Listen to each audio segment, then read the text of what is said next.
Hi, welcome to my channel. I have an old wooden paint box. I think it held watercolour paints, and I've decided to decoupage it. So I've covered it with some chalk paint and I'm sanding it back. Then I'll need to wipe it down with a cloth just to remove any dust and debris.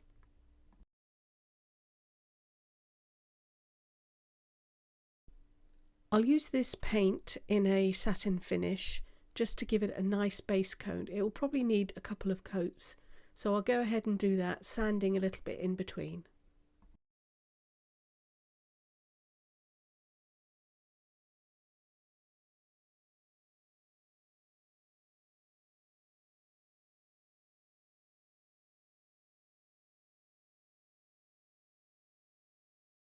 Whilst I'm waiting for that to dry, I've gone ahead and printed some of my decoupage.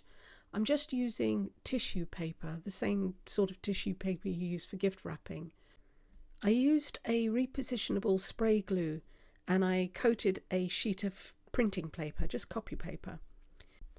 Then I just stuck the sheet of tissue paper on top of it. I left it shiny side up, that's what the side I prefer to print on. And then I trimmed around the edges so that there wasn't any tissue paper overhanging the copy paper. And I just put it through the printer, and I'll show you that in a little bit. So here you can see that the tissue paper has a matte side and a shiny side. As I say, I prefer to print on the shiny side. And the great thing about using repositionable glue is that you can reuse your carrier paper, the copy paper, over and over again. So you just stick it down, make sure that there's none overhanging, and then you place it through your printer as normal. So this is the printer I like to use. It's an A4, it's Epson WF 2010. It uses an ink called Pen and Crossword, and I do use the genuine inks. These are smudge proof, highlighter proof, which makes it perfect for a decoupage. I like to print using the plain paper setting, sometimes on best quality, but you don't want to oversaturate the paper. And now to decoupage our pieces. I'm using it's Mod Podge. I've just decanted it into another bottle and added a little bit of water to it to make it more runny. So I'm just using a brush to apply a thin coat. You don't want it too thick. You don't want a lot of water. It will tear the paper and make it unmanageable. And you want to tear around your pieces so that they have a ragged edge. This helps them to blend in a little better. And I'm just going to brush over it with a damp brush. I haven't added any more glue to this. And I'm just smoothing out the over the surface. So I'm going to put a quote along the front panel here. And I've added the second half. And now I'm just using my thumb to smooth out any bumps and tear any lumps or creases that might have been created around the edges, just to help it blend in a little bit.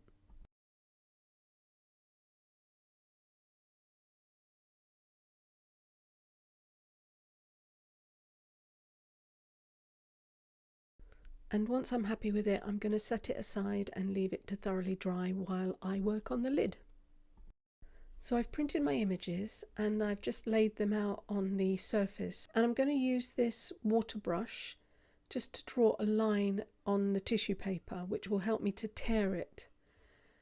And then I can just tear along the edges, and then all I have to do is coat the surface again in the same way as I did the panel on the front, and then stick them down.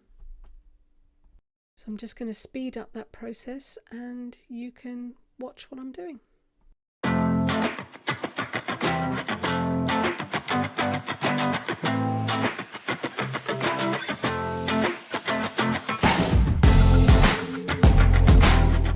I'm using a balled up piece of cling film just to help smooth over the surface.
just going to give it a brush over with a very light coat of the Mod Podge.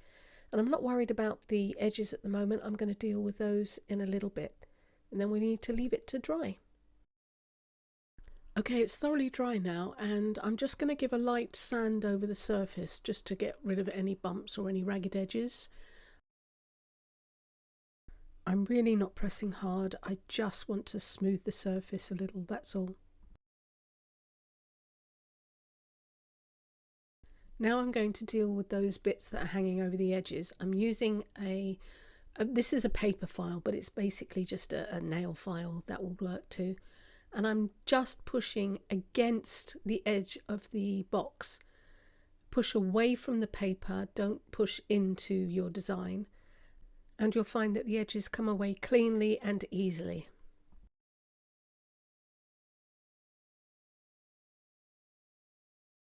And once all the edges are cleaned up, then we can move on to sealing it.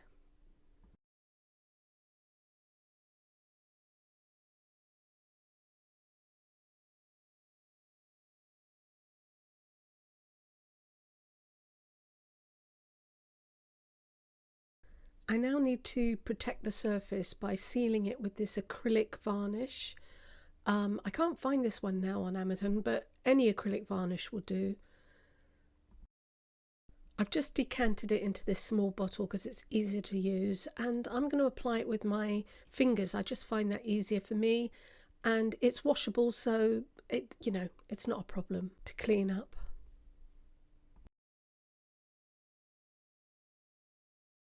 Whilst the varnish is drying, I'm going to find out the width of the interior of the box to line it. So I'm going to get the width and the length, and then I'll mark it using a pencil onto the back of this leatherette. It's a faux leather, and then I can cut this out and glue it to the interior of this box. So I've just marked a straight line down the edge so that I can work off, and then hopefully all my measurements should be square. I'm going to speed this part up.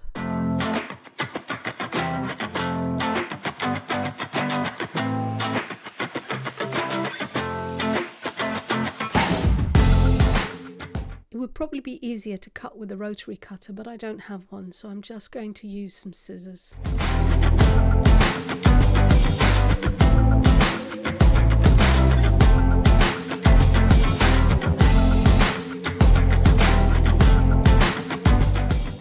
Okay, it looks like it fits well. I'm just going to use this Fabri-Tac glue to stick it to the inside of the box.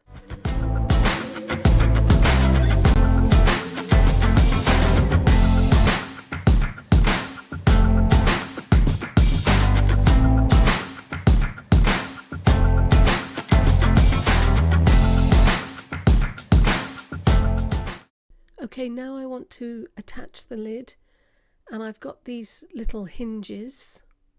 They come with these straight pins to fix them, but unfortunately they're a little too long. They will go through the wood. So what I'm going to do is I'm going to glue the hinges on just to hold them in place. I'm just going to get some tape to hold the box together, and then I shall glue these in place. I'm just using some painter's tape.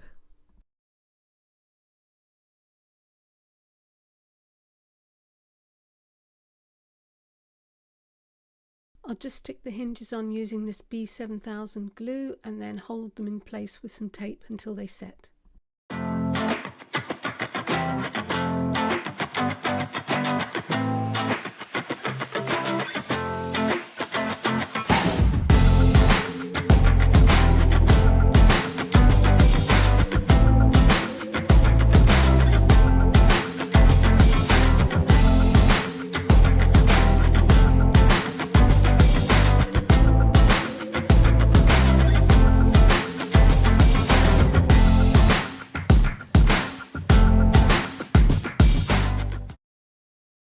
So these have set now, and I'm ready to remove the tape.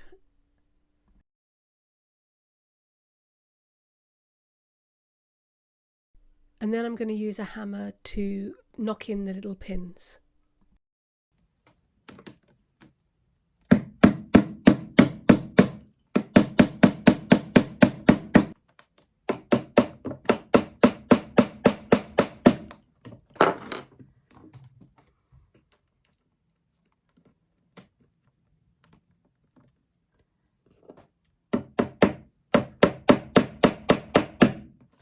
Now I know these are too long and I'm fully expecting them to have come through, so let's just take a look at the mess inside.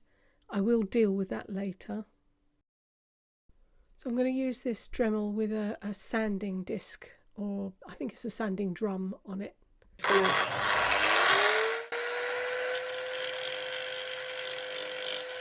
And it grinds the points off of the end and grinds them flat. And then if I need to do any touch-ups with paint, I can do that afterwards. To prevent the lid from opening too far and pulling on the hinges, I'm going to put some ribbons just to act as a kind of a hinge, or just to stop it from going too far back. So I'm just going to use some Fabri-Tac glue, and I'll just attach the ends to the lid panel, and I'm going to clip them in place with just a peg until they dry. And then the other end I will attach to the side panels of the inside of the box. Again, I'll use some Fabri-Tac glue and I'll hold them in place with a peg until they set.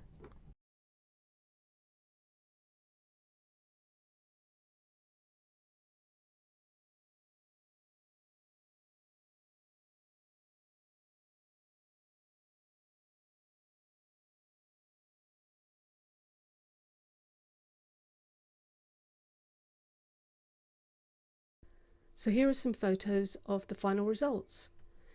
I used my Cricut to cut out a sentiment from vinyl, and I placed that on the inside of the lid. I'd appreciate it if you'd like this video, and please consider subscribing. Thanks for watching. Bye.